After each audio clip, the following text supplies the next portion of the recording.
Assalamualaikum warahmatullahi wabarakatuh. So I see you again on this second session of aircraft weight and balance lesson. So this session we talk about speed at takeoff for the first round. So there are three critical speeds during aircraft takeoff: velocity 1 V1, velocity rotate VR, and velocity 2 V2. For the velocity 1 is the critical speed during takeoff. If an engine fails at this speed, it is possible for the flight crew to either continue the takeoff or the alternative is abandon the takeoff and come to a full stop within the remaining available runway lengths. So this is possible action for the crew during this critical speed. If an engine fails before V1, the takeoff must be abandoned. And if an engine fails after V1, the takeoff must continue. So this is the requirement of this velocity 1. How about the VR, velocity rotate? VR is the rotation speed. When an aircraft has passed this optimum speed for takeoff, the pilot raises the nose, and the angle of attack increases with lift overcoming the aircraft weight. Angle of attack increases with lift overcoming the aircraft weight. V2 is the lowest airborne speed. An aircraft can safely continue to climb after an engine fails on takeoff.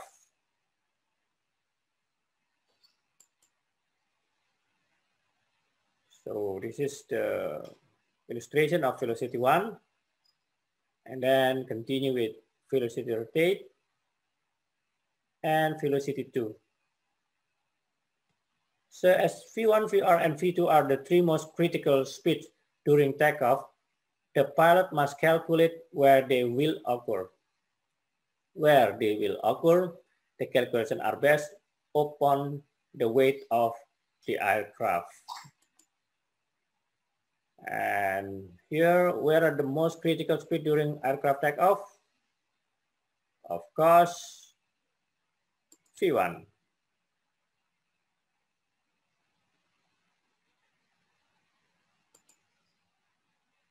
VR and V2.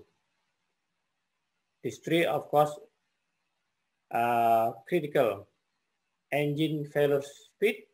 VR is the rotation speed where the pilot raises the nose of the aircraft, and V2 is the lowest airborne speed an aircraft can safely continue to climb after an engine fails on takeoff.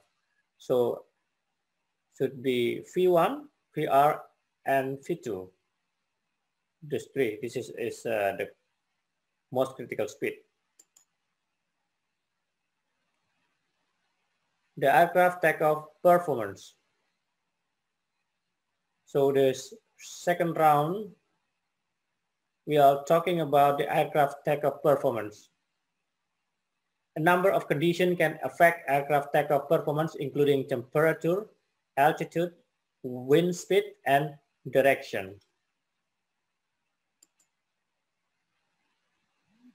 However, it is the density of the air that mainly determines aircraft performance, since lift is directly affected. Air density is measured by the number of air molecules in a given space. A large number of air molecules means high density. When there are fewer air molecules, the air density is low and has less ability to provide lift.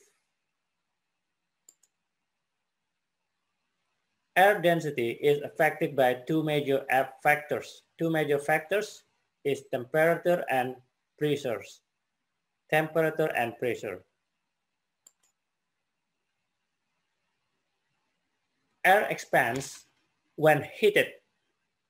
Therefore, a cubic meter of air on a hot day will contain less air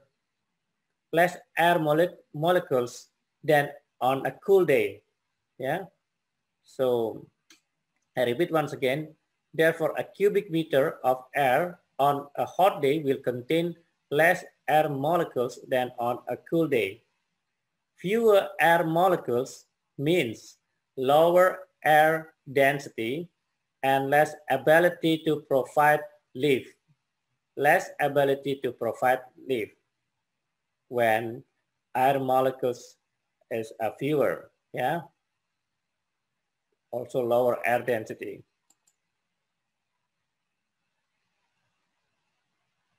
So here, therefore, an aircraft will require longer takeoff run on a hot day than a cool day. So during a hot day, the aircraft require a longer takeoff run.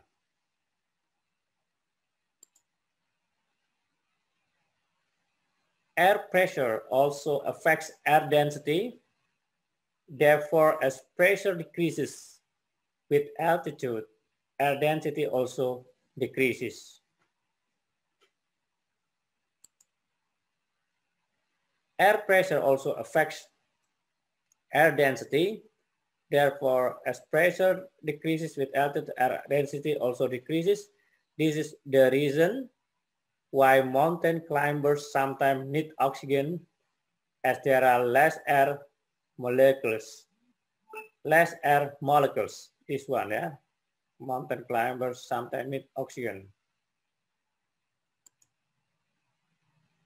An airport at high altitude will have lower air density and pressure than an airport at sea level.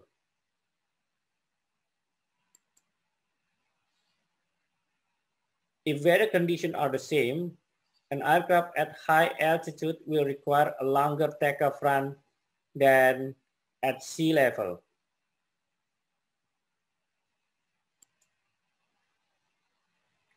Wind direction and speed also affect takeoff performance.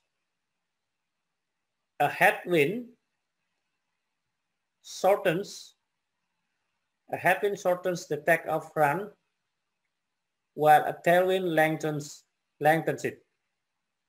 A headwind shortens the takeoff run, while a tailwind lengthens it.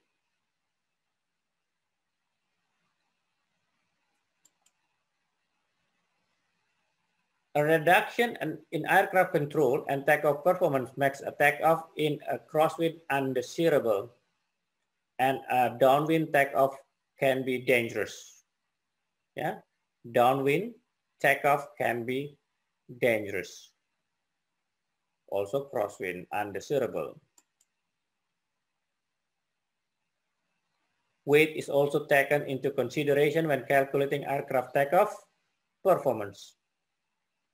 Along with air pressure, temperature, and wind speed and direction, pilots require an accurate aircraft weight to ensure safe operation. The accurate calculation of the aircraft weight and balance is the responsibility of the load controller. Yeah. So this is responsibility of the load controller.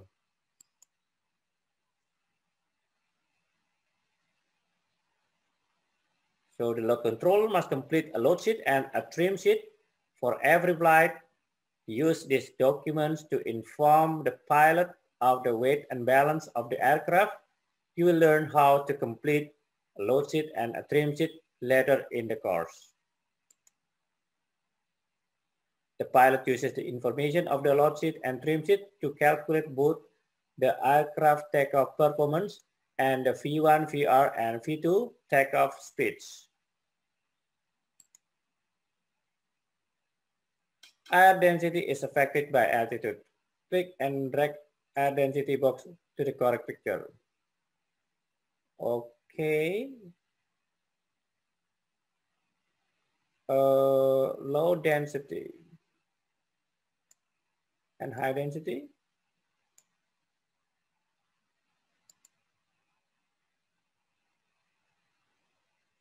Yeah.